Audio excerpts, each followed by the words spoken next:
Life doesn't happen to you, it happens for you. I used to think Jim Carrey is all that I was.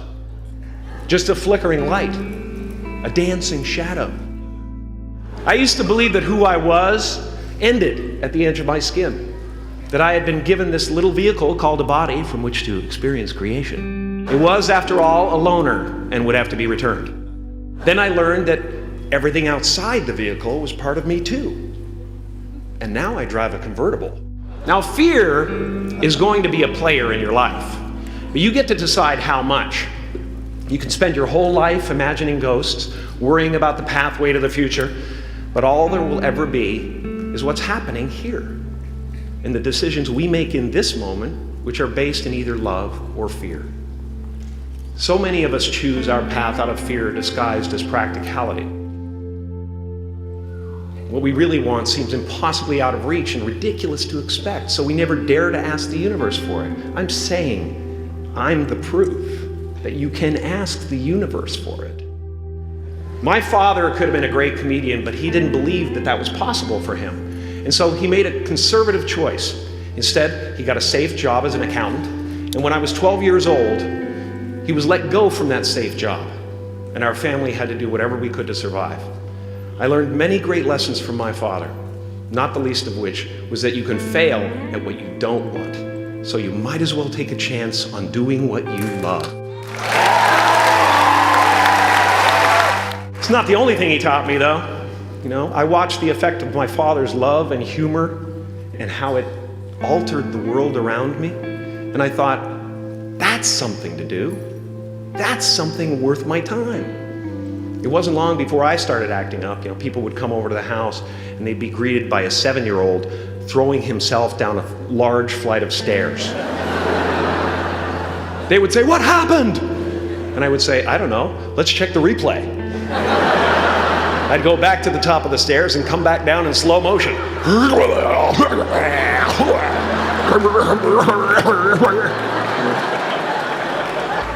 And he treated my talent as if it was his second chance. When I was about 28, after a decade as a professional comedian, I realized one night in LA that the purpose of my life had always been to free people from concern, just like my dad. And when I realized this, I dubbed my new devotion the Church of Freedom from Concern.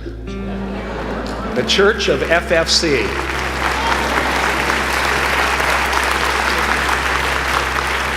And I dedicated myself to that ministry. What's yours? How will you serve the world? What do they need that your talent can provide? That's all you have to figure out. As someone who's done what you're about to go and do, I can tell you from experience, the effect you have on others is the most valuable currency there is. Because everything you gain in life will rot and fall apart, and all that will be left of you is what was in your heart. My choosing to free people from concern got me to the top of a mountain. Look where I am. Look what I get to do. Everywhere I go, I did something that made people present their best selves to me wherever I go. But to find real peace, you have to let the armor go.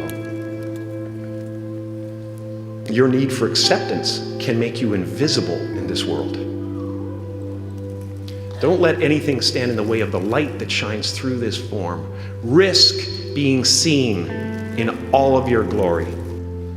I've often said that I wished people could realize all their dreams and wealth and fame, and so that they could see that it's not where you're going to find your sense of completion. Like many of you, I was concerned about going out into the world and doing something bigger than myself, until someone smarter than myself made me realize that there is nothing bigger than myself. My soul is not contained within the limits of my body. My body is contained within the limitlessness of my soul. The imagination is always manufacturing scenarios, both good and bad, and the ego tries to keep you trapped in the multiplex of the mind. Our eyes are not viewers, they're also projectors that are running a second story over the picture that we see in front of us all the time. Fear is writing that script, and the working title is, I'll Never Be Enough. Relax and dream up a good life. I had a substitute teacher from Ireland in the 2nd grade that told my class during morning prayer that when she wants something, anything at all, she prays for it and promises something in return, and she always gets what she wants.